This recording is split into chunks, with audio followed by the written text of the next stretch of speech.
What's going on? Welcome back to the YouTube channel. If you're new, make sure to subscribe to the channel. If you haven't yet, head on over to shop Banack Industries. That's where you can pick up any of the merch that we have. Now of course we got shirts, we got hats, we got hoodies, and we got jet tags. There's also a crap ton of stickers that we got. So head on over there, check it out. In this video, we're working on our 2016 Can-am Outlander. Now here this past September long weekend, we were out running her pretty hard. We ended up doing some damage to some driveline UJoints. So that's what we're working on today. And of course you guys have not seen this in any videos yet. So this will kind of be the introduction to the quad that we got for the channel. And of course we'll be starting to put out a lot more content with it in the next months to come.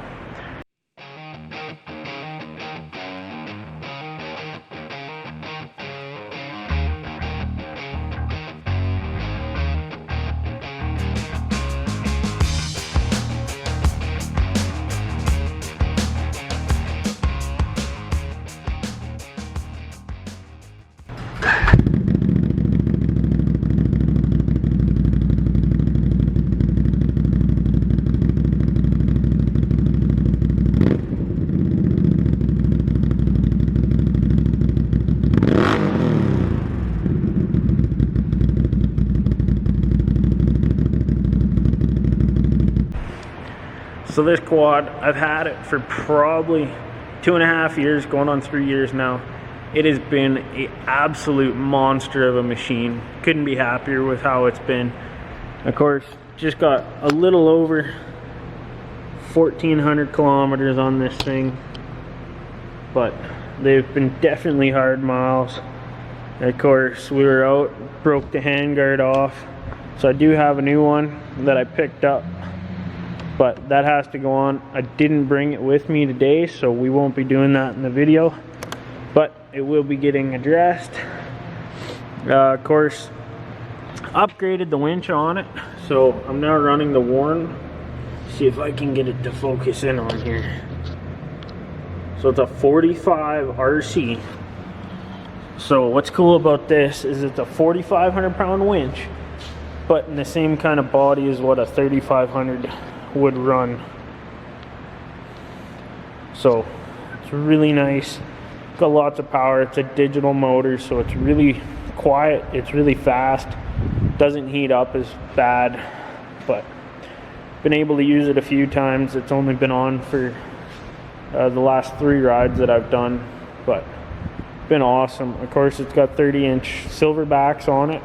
They are 30 by 10s front and rear, and then just some ITP rims that are 12 inches. Do have new rims and tires coming, so stay tuned.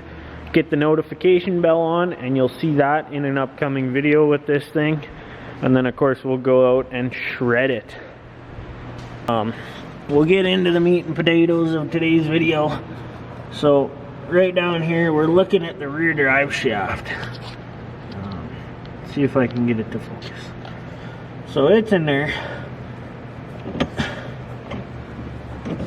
I don't know how well you guys can see it, but those U-joints are absolutely destroyed.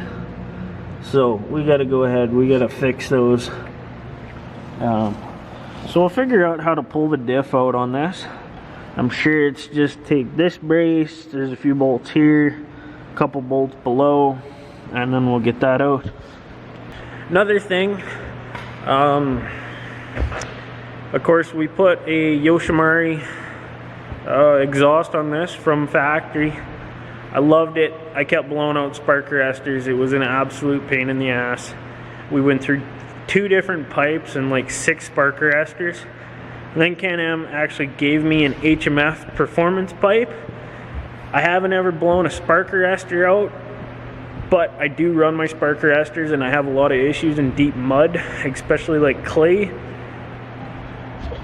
As you can see, it's got kind of this down-tailed tip.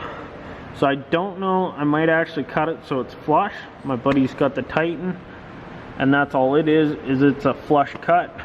He never has issues, but it's just a dome little mesh screen right in here. So if you guys know anything or a high flow screen for those, please comment, let me know, because if I could figure something out for that, it would be awesome. Throw you guys on a time lapse. I'll try and tear apart the back of this quad now.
So here's the side that broke. Now as you can see, try and get this thing to focus. There is a lot of wear, a lot of damage on these. Like that one, it's cut a lot in. So, you know, ideally you wouldn't want to reuse these, but in our case, I'm going to. Because I already have the U-joints and the shafts of another couple $100. So I want to see how long these will last. Now, this one's a little bit concerning. Might be able to build that back up with a welder or something, but might just leave it as is. It lasted this long, so new set, it should last a little bit longer. So I'm gonna knock these out with the air hammer now, and then yeah, I'll show you guys what we're doing.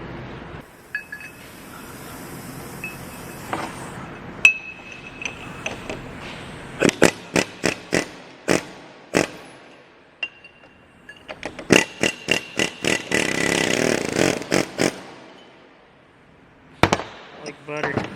Now another option you can do is if you take, see this is our stub shaft, it's still got the U-joint left on there.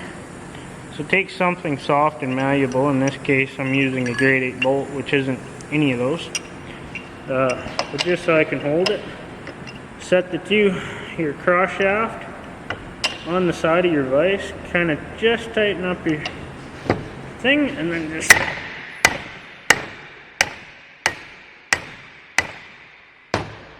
beat the ever living hell out of her. Now, I know people say stuff about driveline imbalance and that being an issue.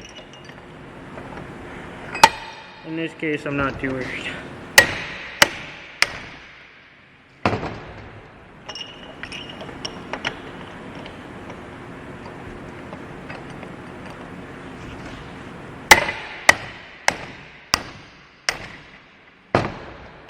And then every now and again you get one like that, so what I'm going to do is I'm just going to cut this and then I'll use the air hammer to get it out. So if you've never done a U-joint like this, of course we already got one side done. We got it pressed in nice and good, but I'll show you guys how I do these other ones.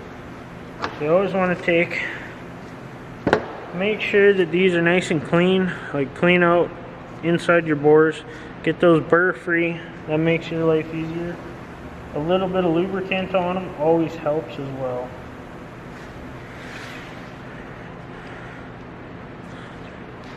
So we'll take one side, we'll hold our cross shaft into it just to keep it from the needles going places. We'll get it in there like that. Now this one's going to be a little tight.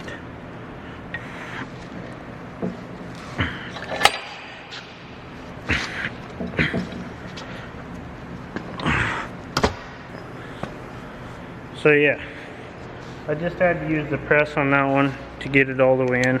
Now sometimes you can use the vise with these smaller U-joints, but if you gotta use a press, that's just what you gotta do.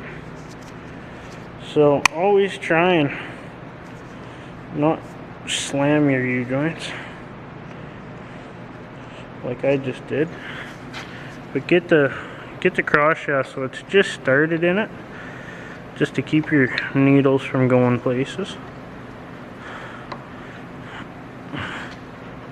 And then should be able to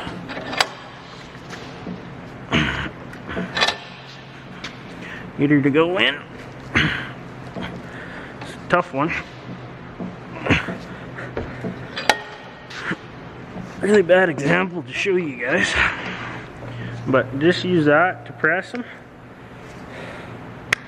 Then make sure you can go like lock, so all the way to one side, and of course you'll have grease, so going back the other way might be a little tricky.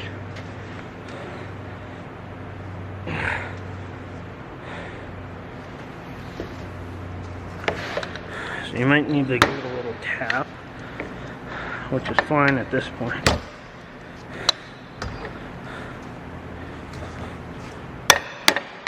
So there we go, we're going side to side all the way, so I'm happy.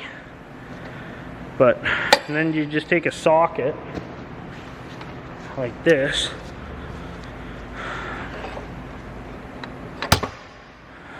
try not to hit your stool that the camera's on, because that makes it difficult.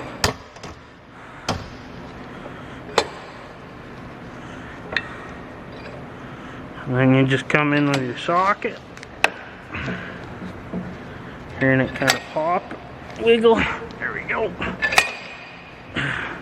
And then you go in, just so you can see your snap ring bore.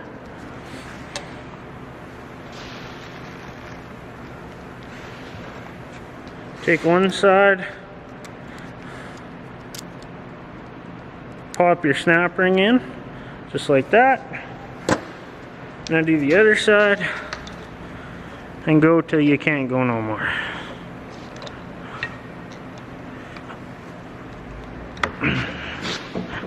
Try and get it so it's centered. Always helps. Like so. And just kind of go. You get tough. There you can see your snap ring bore, or groove as people will call it. Just take it, seat it in. If you have to, take your hammer and just give it a little bit of a tap. But you should hear it kind of pop into place. It doesn't want to do that quite yet. Take it, give it just a hair bit more torque, and another tap. And there we go. Snap rings are in place. That's one U-joint done, and then we'll make sure to grease it once we get it back on the quad. So there we go. We got a shaft. Of course, we got yokes that are phased, nice and good. You can tell that because you can set it on something flat. They sit flat. They look flat. So really good. Now we'll just have to lube this up, and this is engine side, this is the diff side. We'll go ahead and go get that put back in.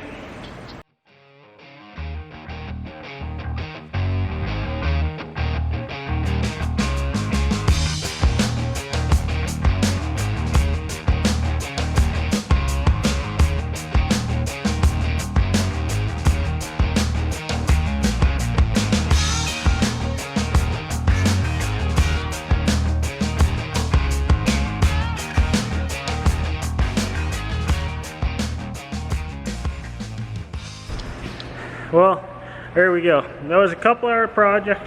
Now I did end up changing the oil in the diff, I'll just show you what oil came out.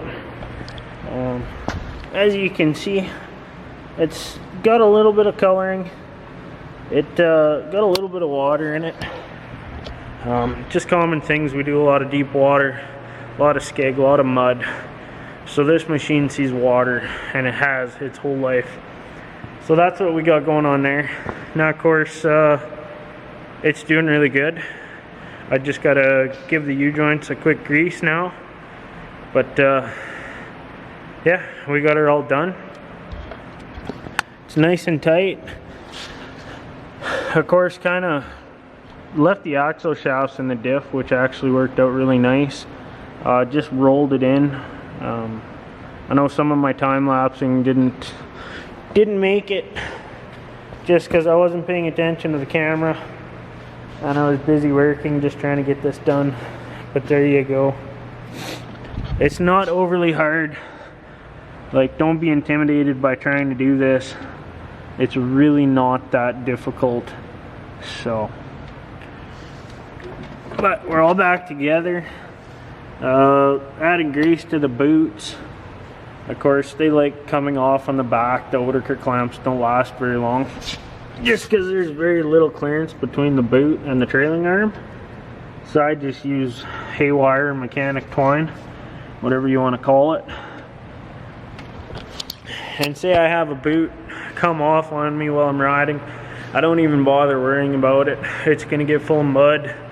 It'll get full of skeg. Skeg's really not that bad for it, because it'll have that little bit of cushion. Yes, there's dirt. Yes, it'll wear it out quicker. But once I get back home, I just fill it full of grease again. Don't even clean the old grease out, and it seems to work. It's not proper, but really every time I ride I have that issue, so I don't care that much. But here we go. There she is. Now comment below what you want to see about this, or what you want to know about my machine. And of course we will be doing riding videos. I got a buddy that has a little bit older. It's a 2013. It's a yellow 1000, but we go out riding all the time, and once my new tires and wheels come in, we'll definitely be going out and playing in some skeg. But she's a fun unit, that's for sure. Rad relocate, absolutely beautiful. Never have overheating issues with this thing. And of course the snorkel. These are both the factory Can-Am stuff that you can buy. It's they don't come on this because it is an XT. But the only thing I don't like about the snorkel, it's a little low. The CVT I've got water on in a couple times, but of course it'll blow out, so it's not the end of the world.